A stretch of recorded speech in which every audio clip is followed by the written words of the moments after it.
Hello, hello. You're watching Trending with the Tennessee Tribune. I'm Ashley Northington, the founder and agency director at DENOR Brands and Public Relations. And we're here today on behalf of the Tennessee Tribune with candidates for the District 6 seat on the Metropolitan School Board. We're here today to learn more about the issues that matter to you most. So let's jump right in. Would you mind introducing yourself, Ms. Hunter? My name is Tyese Hunter. I am currently the Metro School Board representative for District 6.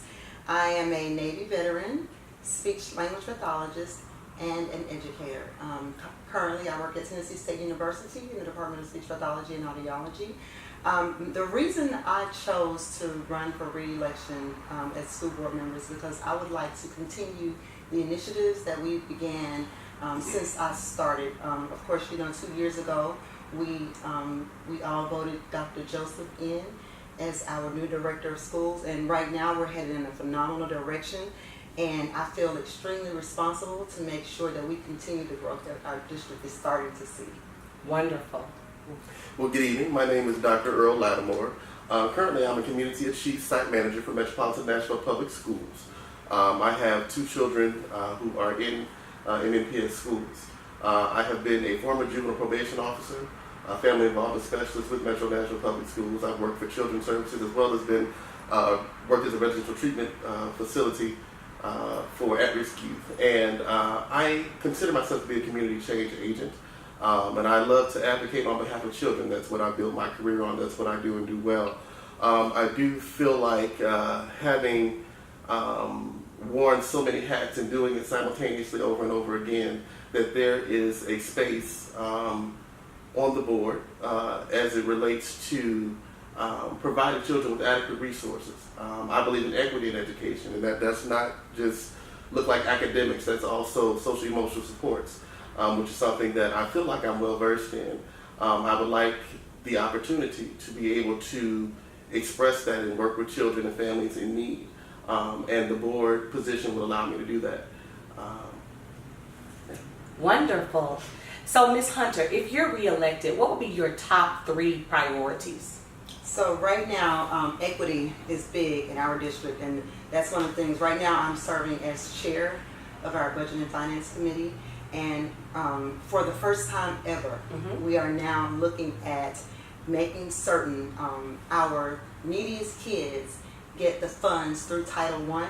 For instance, in the past or last year, since Metro has been in existence, our Title I funds has gone to the schools who are at least 50% and below poverty. That's right. This year, for the first time ever, we are setting that bar at 75% and below, which means those children who really, really, really need those funds the most will have access to those funds. So that's a huge change for our district, and of course, it requires us making sure that we have a school board that is really supportive of Dr. Joseph, who's bold and does not mind making those changes for our most needy students. So, just being an advocate for our most neediest students, and also I have a child who has special needs, and just being able to advocate for those children who people look at them and think that they can't learn. Sure. So making sure, and when I ran the last time, my goal was to raise expectations for all children, Sure. Including those who have special needs and including those who learn differently. So there again, I want to make sure that we're advocating for all of those children, and also just making sure that we are just supportive of our director of schools. Understandable. Got it.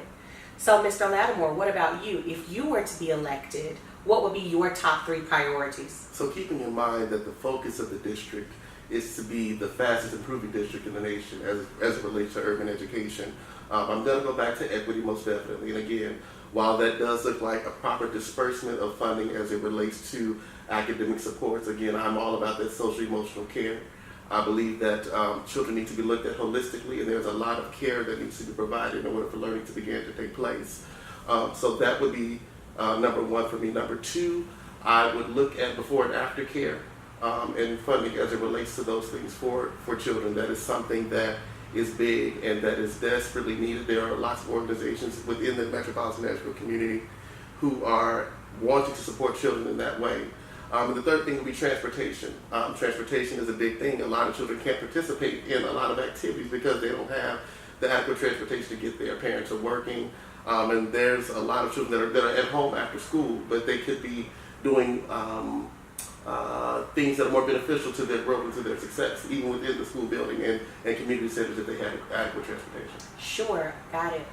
So, Mr. Lattimore, tell me, I know that both of you all are educators, and so both of you all have children, and you all have been observing what has been happening in the public school system for quite some time. That's wonderful. But from an outsider's perspective, and then Ms. Hunter, I'm going to ask you from an insider's perspective. Mr. Lattimore, I want to start with you. What would you say was Metro Nashville Public Schools' biggest issue, and how would you resolve it? I'm going to still go back to, as far as the largest issue, what that looks like, again, is wraparound supports. Sure. Our children are suffering. Our children are coming to schools in crisis. They're coming to school in need. And we do not necessarily have the adequate staff in place in every building to ensure that children are covered. And so that would be a place that we need to really look at how we're administering social emotional support within our school system. Now, Mr. Lattimore, for those people in our viewing audience who aren't as familiar with education in those terms, would you mind just really quickly explaining what wraparound services are and what social emotional support, what So does that social mean? emotional support, wraparound services, I'm talking about your agencies such as Centerstone, Mental Health Co-op, Vanderbilt, those agencies being accessible, adequate amounts of social workers within schools. Some schools can only have one social worker that works every day a week. Other schools may need one per grade level. Having school counselors that are actually licensed, that are in the building, that are doing counseling and not necessarily covering attendance, but they're actually counseling students day by day. Organizations such as STARS, Students Taking a Right Stand, making sure that buildings are equipped. The programming which I work under, Community Achieves, which is about, creating community schools and bringing in those supports. All of that needs to be put in place where the need is the greatest. Sure, I understand. I love that. Ms. Hunter, what would you say the biggest issue was for the district, and how would you resolve it? So, as a board member, we really only have 3 responsibilities. Sure. One of them is we set the budget, Right? and one of the biggest ones we hire the director of schools. Absolutely. But the other is we write policies. Absolutely. And I would say it would be in our policies. And I would say I'm also serving now as vice chair on our governance committee. And one of the things that we're in the process of is rewriting all of our policies. And one of the most important policies right now that I would focus on is the equity piece. And we've structured the district now to where it's broken up into 4 parts. We have 4 community superintendents, but our focus, and that's one of the reasons why I want to continue to serve on the board, is because I want to make sure that we're serving our districts based upon the district's needs. So what does equity look like in Southeast Nashville? And what does equity look like in North Nashville? What does equity look like in the Green Hills area and in the Madison area? Because it's very different. So I want to make sure that we're serving not only our students equitably, but also we need to look at, are we treating our employees? Are we making sure that they're receiving the equity, the bus drivers, our lunch, food services people, and our teachers, making sure that the teachers in Metro Nashville Public Schools are getting the pay and the salaries that cities across that mirror ours are getting. So those are the things, and making sure also that our teachers have adequate housing, because we know right now that's a problem. But I think when you look at our district on a whole, I think the biggest problem we struggle with is equity. And that's equity for our students, equity for our employees, equity for our teachers. I think equity is just a huge problem throughout Nashville. Right now, we have 75% of our children in our Metro Nashville Public Schools are receiving free and reduced lunch. However, Nashville is a very affluent city, so that tells us we have a huge problem with equity. So that is my desire is to continue to make sure that we're serving all people well. I understand. Got it. So, Ms. Hunter, tell me, what steps have you taken, or what do you think has prepared you for, in your case, re-election for this seat? So I'll tell you my story, and it's a long one. I'll try to keep it short. But I'm the child of a teenage mother. My mother had my sister at 13, me at 16, and my brother at 20.